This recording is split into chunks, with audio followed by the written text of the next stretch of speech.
And it just it just abruptly also goes back to what it was. Okay. Right. My most favorite consoles are pretty much the PS1 and PS2. The PS3, I do not have much of an attachment. Well, mostly because I think that would have been the time where. Well, when did the PS3 come out? 2006. Oh, wait, really? It has been that long already? Yes. And that's the funny thing. Konami, in all their infinite wisdom, decided not to port any Bemani game to the PS3 except for probably DDR 2010. Yeah, DDR 2010. And even that, look, like DDR 2010 was not even developed in-house. It wasn't developed in-house? It wasn't. It was completely outsourced to some other company. Oh dear. So that explains the crappy design. Yeah, it Konami did not get hands-on with DDR 2010. Yeah, pretty much DDR for the 6th gen was us. PS3 was 7th gen, right? PS3? Yes. PS3 is 7th gen, yeah. 7th gen, yeah. Pretty much DDR for 7th gen was on the Wii. Yeah, the Wii. Wii and Xbox 360. But the PS3 was... I think the Wii was a pretty okay choice for DVR specifically. Yeah, because it's the one with the most market share. Yeah. I mean, one, it's pretty cheap, and it's pretty much a GameCube with double the RAM. Yeah. And Konami already has a code base for GameCube-based DDR Mario Mix. So why would they need to, go somewhere else? But yeah, I mean, pretty much with Konami, the only thing that they're good at is changing at a really slow pace. Yeah, it's weird. If anything, at least the DDR series for Wii, weren't like they weren't failures. I think. I think the song lists for those were really solid, especially DDR2. Like, remember when they tried becoming really cool and like restarting the naming from the beginning and just calling it Dance Dance Revolution? Like, they tried it so many times, but despite that, people still name it depending on the year they were released. Oh like yeah. The arcades did it. The console versions did it more than once. Yeah.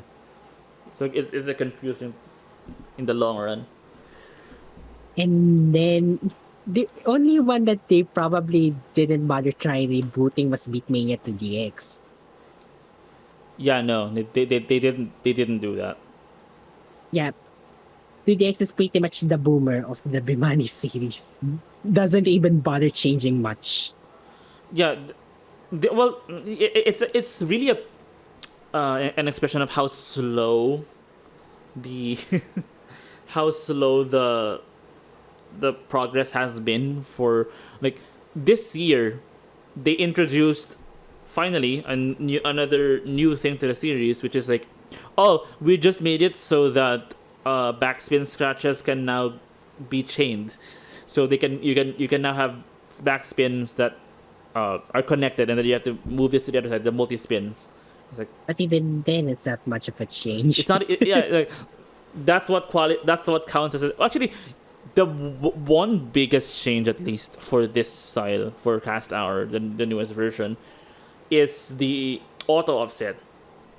Oh yeah, the auto adjust. The auto adjust, which is a quality of life thing that seems super minor to casual players, but is essential for advanced players, especially those who are not frequenting one arcade center at a time. Yeah, if you have to play between machines, auto adjust is very important. I mean, Konami did not have foresight on that one. They lack foresight on a lot of things. Yeah, they needed it, especially like I think auto adjust was necessary because of Bemani Pro League, and them. Oh no, like, people are having problems trying to score because they can't set their offset quickly and on time. Oh, and there's also what's this? There I forgot what was it. What Auto what adjust was it? The and function of cast hour specifically?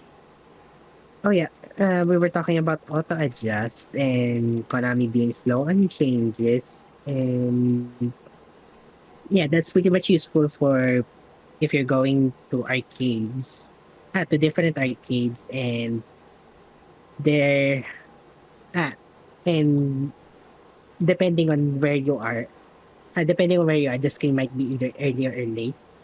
Yeah, Oh, and also yeah, because they upgraded for lighting models. I forgot. for There's lightning that's models.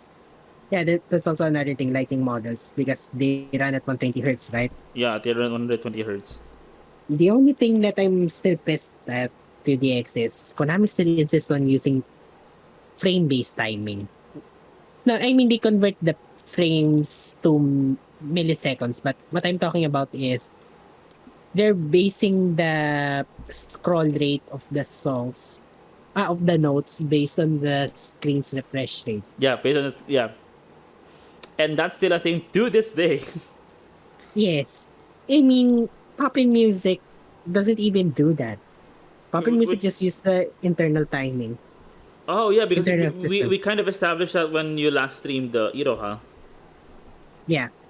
I'm still pissed at Konami at why still stick with it when poppin' music is actually doing that properly. Is the timing windows comparable? Uh, timing windows for I think poppin' music has more relaxed Yeah, timing because compared I know the timing windows in Poppin are not as strict as the ones in to 2TX. DX. Yeah, probably it's that. But at this point, you're just doing it. You're just making it hard for the sake of just making it hard, Yeah.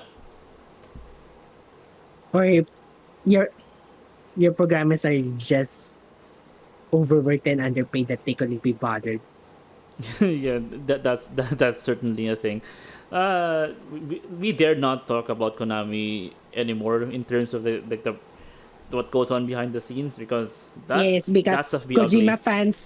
Kojima fans have done enough of Yeah, look, talking shit about I have some annoyance with with Kojima fans being a little too vocal. overzealous, especially Um, whenever they're trying to like get their point across in things that are have no relation to, like, this is them complaining in the comment sections of Bemani related videos or Pawapuro related videos. Whenever, like, these are Konami amusement projects. Not ADE. Speaking of which, I remember one con long ago, someone went to the Konami booth or Quantum booth. There's a Konami logo spread in there. Uh, he was about to start talking about Kojima, and I pretty much stopped him right there. I pretty much said to him, I do not care about Kojima. I do not care This about is what's happening. yeah, this is the wrong company technically. But I know a friend who likes Metal Gear, but he pretty much did not like what Konami did to it, and I can understand that. yeah, But if you're gonna start talking about Kojima, no. This is not the right avenue for it. besides, guys already moved on. Like, we already, I mean, moving on means that Kojima Productions released Death Stranding, whatever that game was. But still, Mm-mm. I mean, I've played it. I've played Death Stranding, at least I the first 6 hours of it at least. I still don't get the split between KDE and Konami Amusement. I think that's just it's definitely a thing because the way both companies are run is very different. I think. I I think KDE handles console games Yeah, just and console games. console and mobile, while Konami Amusement is pretty much involved with arcade development. Arcade Arcade and pachinko development, Cause, essentially. yeah. Mobile That's, game development is basically still left with KDE, I think. I still want to know what happened to Beatnation. What went on behind the scenes? Yeah, it got dissolved behind the Yeah, scenes without us knowing what happened to it, and then we yeah, just it got got dissolved. Yeah, it got dissolved, and then Bemani Sound Team happened. BEMANI Sound Team happened. I think remember that at least one Tanoshi member was involved in the new Beatnation Rise lineup, Hmm.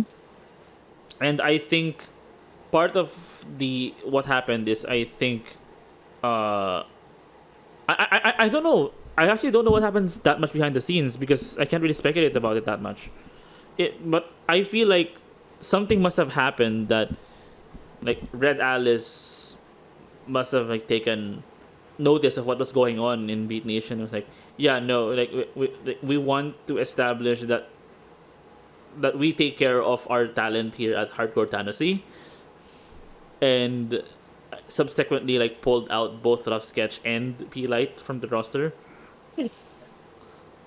This is for Ryza, not Core Beat Nation. Core Beat Nation is a whole bag of firms entirely because Yoshitaka left because he got promoted to a desk job very upstream in general. The same happened to Nekomata, even though based on recent events, I think Nekomata is doing music work again in some capacity, but I don't know where. But even then, if nothing else, Nekomata is very closely affiliated with BPL and will continue to oversee BPL related activities in the future. So, if nothing else, we'll see Nekomata perform every once in a while, even if it's not Nekomata songs. It's it's kind of a shame that the one new song that has his involvement in it in a very long time is barely sounds like him. I can tell that the composition of that song is like has Nekomata elements in it, but it's such an Asaki song. If you've heard it, I have not yet. oh, it's been added to a bunch of songs. DDR, 2DX. It's called Aftermath. I can look that.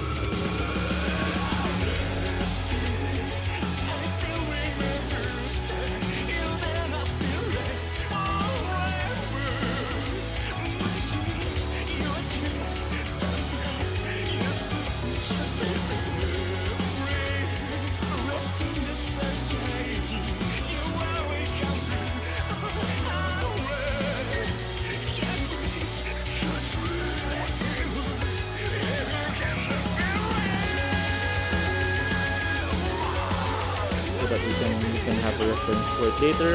It barely sounds like Nekomata, but I know that he's there. It's so weird that I mean I've been listening to Nekomata stuff for so long that I know what his presets sound like. Yeah. I mean, even for Taka, you'll when you hear it, you'll just know. Yeah, it's interesting. I mean, Taka changed. Taka's synth presets changed, but you can tell from the composition that it's still Taka. like listen to something like you can tell the evolution. Like listen to something like Rainbow Flyer, and then go in the future to something like True Blue, and then something like Tail Lights or the system music to Ultimate Mobile. You can tell that it's the same composition, but the synth tones changed very slightly. Mm. The only one that you won't know that it's Taka is probably his distorted BGM.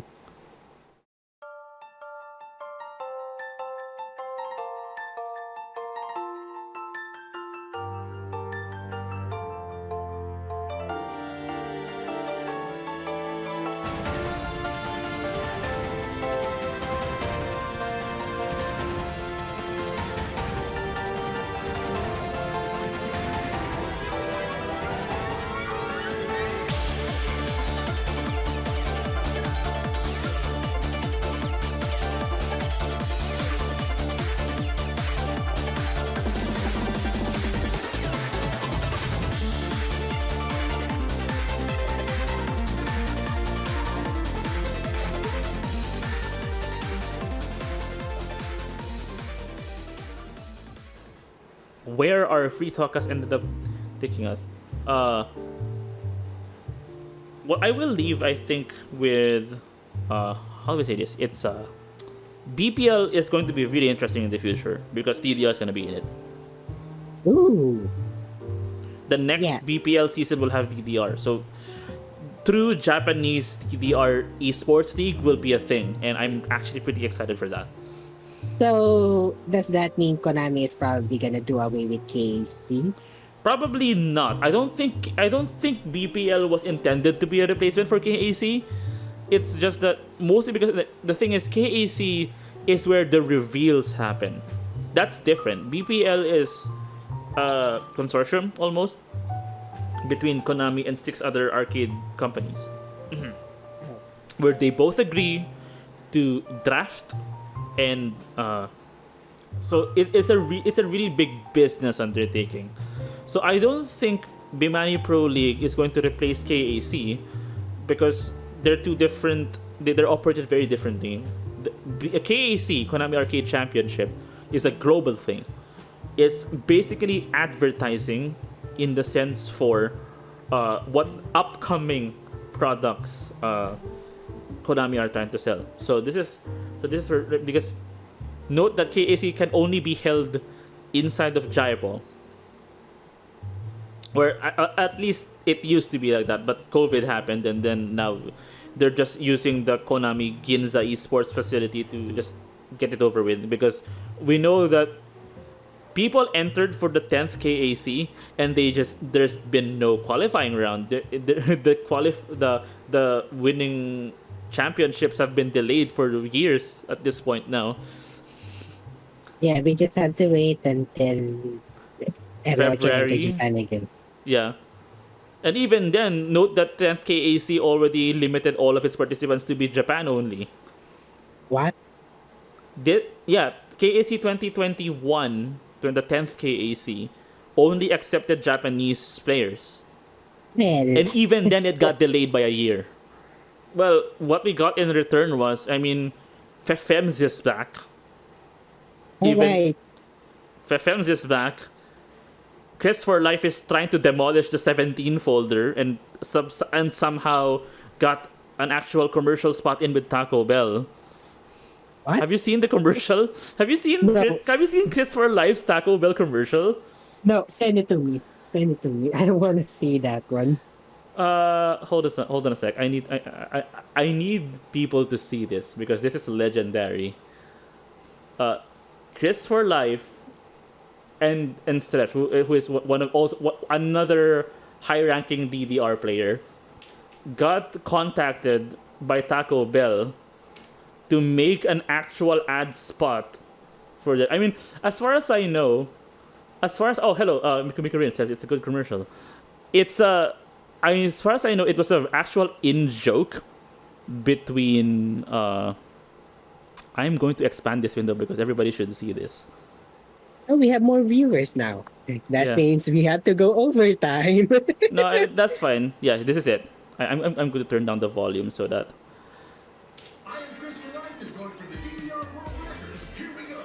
Okay, so they're playing on an old Supernova machine. Yeah, the chart is real. It's Maximizer Expert. Wait, who's he playing against?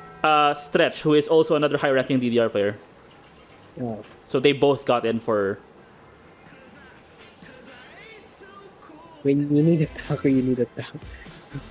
Wait, how does all of that relate? That's because it's a thing that Chris always says. It's an in-joke.